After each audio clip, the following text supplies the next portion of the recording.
Most of this afternoon's event will be conducted by Marianne. Toward the end, Pat Hutchings is going to introduce you to a toolkit that you can use for assignment design work. And one last thing, if you have any questions at any time, I mean, we're pretty flexible folks. You can unmute yourself and jump in and ask a question if you want, or if you want, you can just put something in the chat and I'll make sure to break in if Marianne's talking or if Pat is talking. How's that? I think we're ready to turn it over to you, Marianne. Thank you very much. I want to thank both Susan Albertine and Pat Hutchings for this opportunity and for support from AACU and from NILOA, and this chance to reach out to all of you to think about how transparent assignment design could promote equitable chances for student success at your institutions and perhaps across networks and groups like yours. This is a project that, as you know, has attracted some press and some attention, which we're very grateful and fortunate for. And I wanted to just give you an overview of what we have in mind for today. Our purpose here is to just share an understanding of how it is that transparent assignment design can offer equitable opportunities for all students to succeed in college, and also to consider some applications, how that might apply to your own institutions. So the way we'll go about that, or our tasks together, first I'll review a summary of some recent research findings, and then we'll consider together some applications for your institutions, for your faculty, for your group.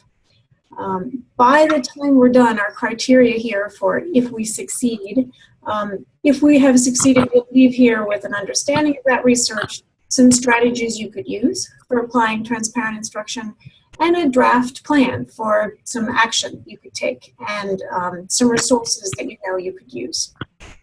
I want to just quickly acknowledge a partnership with the AACU and grant funding from TG Philanthropy that made the research I'm about to share with you possible. I worked with co-investigators Tia McNair and Ashley Finley, and with a group of 7 minority-serving institutions from across the country.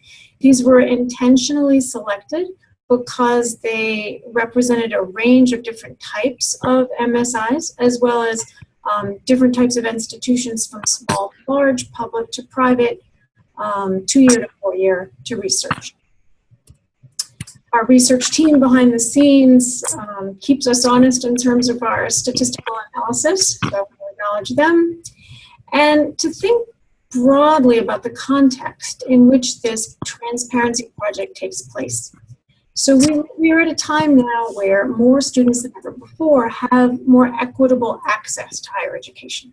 But once they get there, that doesn't mean that they have anything like an equitable experience.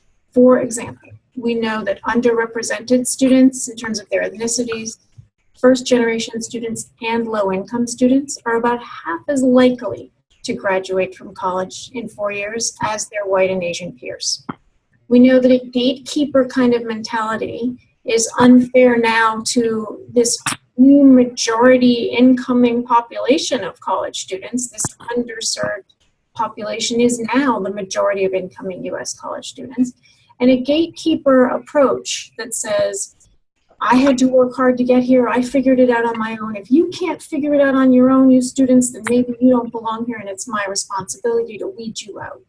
That's a kind of mentality that works against the success of the majority new incoming college student.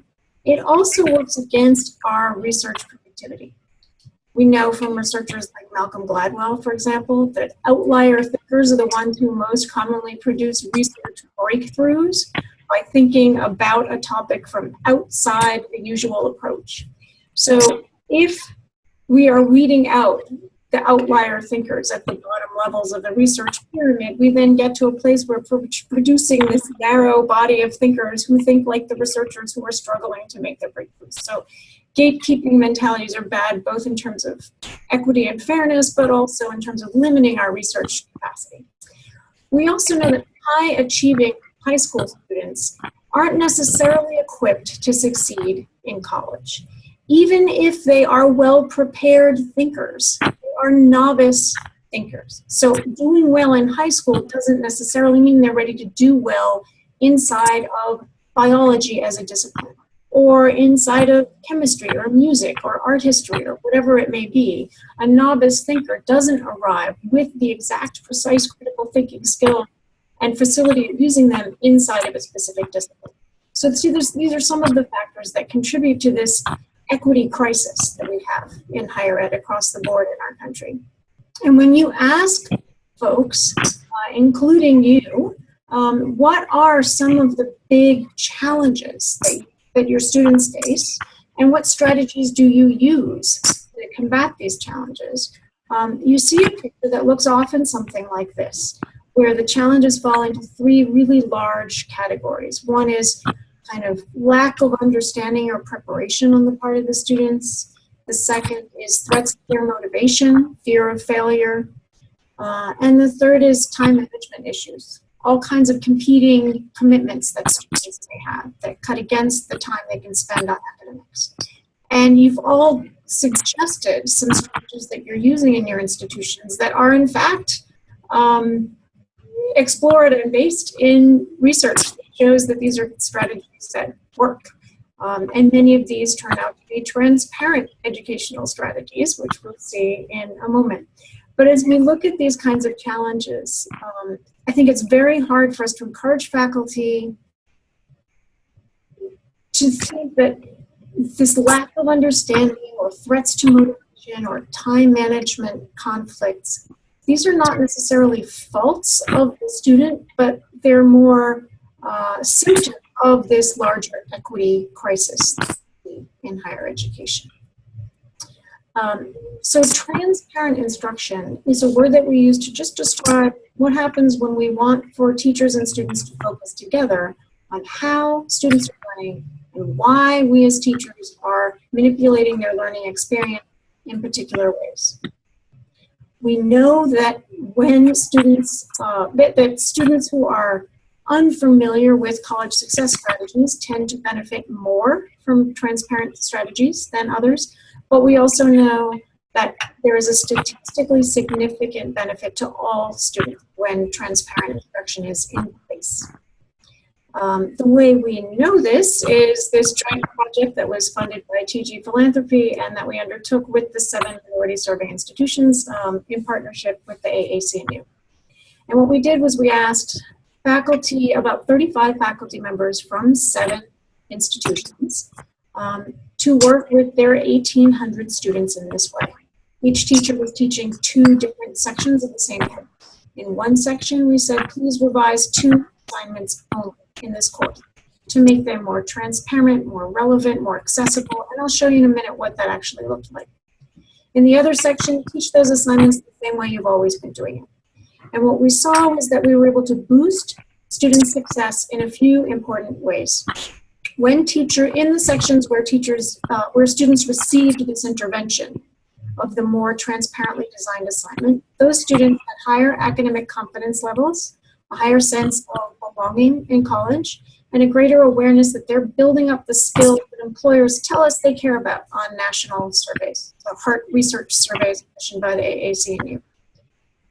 This is a really important outcome because other researchers have already directly tied higher academic confidence and a higher sense of belonging to higher grades and higher retention rates.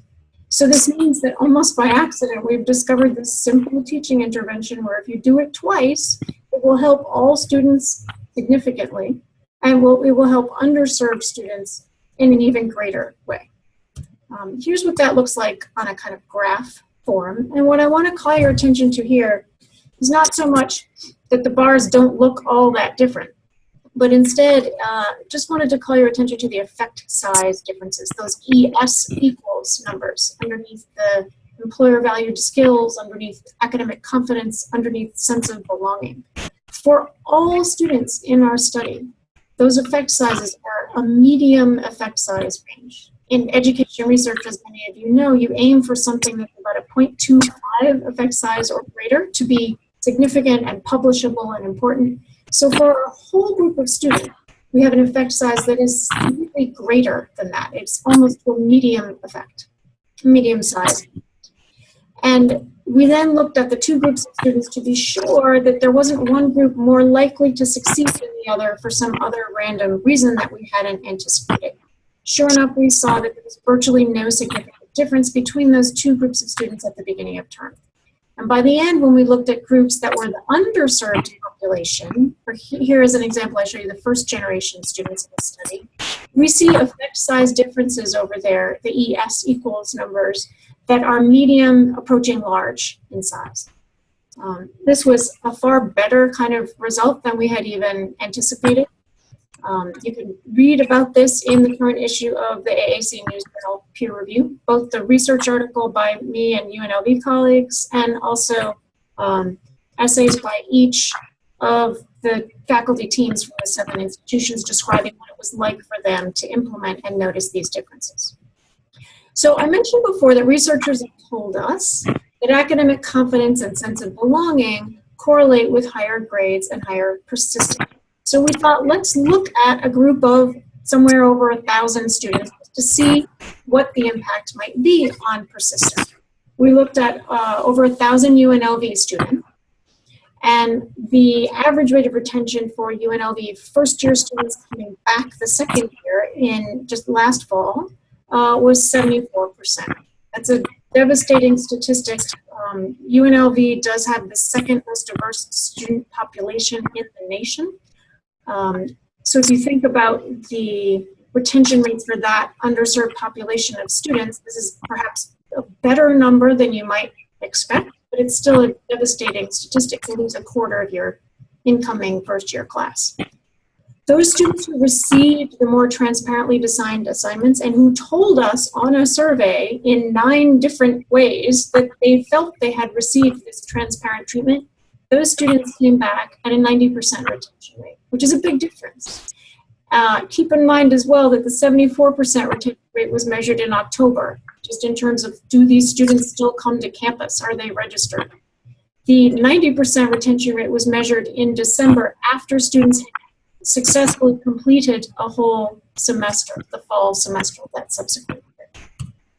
Then we broke this down by ethnicity groups, and you can see that for some of the most at-risk groups, like the African American group, we had a difference in retention rate there from 65% to 96% for those students who received treatment. Now, granted, that was only a group of 99 African American students in that study, and it's possible that every one of those 99 students, and for that matter, every one of the 1,030 students who were retained, perhaps they received some other personalized kind of attention or tutoring that helped them to stay in college for an additional year to come back the second year. But what we're seeing is what looks like a pattern that's showing us that what researchers tell us to expect is indeed likely to be happening here in this sample. And we asked the students some questions about how they felt about their learning experience. And we noticed really big differences between the students who received the more transparent assignment and those who didn't, in terms of how much, in this case, they felt the course was helping them to build their collaboration skills. And in STEM and life sciences courses, that's an important skill set. And you can see really big effect size differences here, high, 0.6 higher effect size differences. Then when you look at the effect size difference for collaboration skills for the humanities and social science students, these differences are enormous. We're up around 0.9, 0.8 for some of these. And you can see that for different ethnic groups, they're a little bit different, but they're still really statistically significant and large for all these groups. Here's a rating for STEM and life science students. You wouldn't expect to see that kind of a difference for rating skills in a science course, but there they are.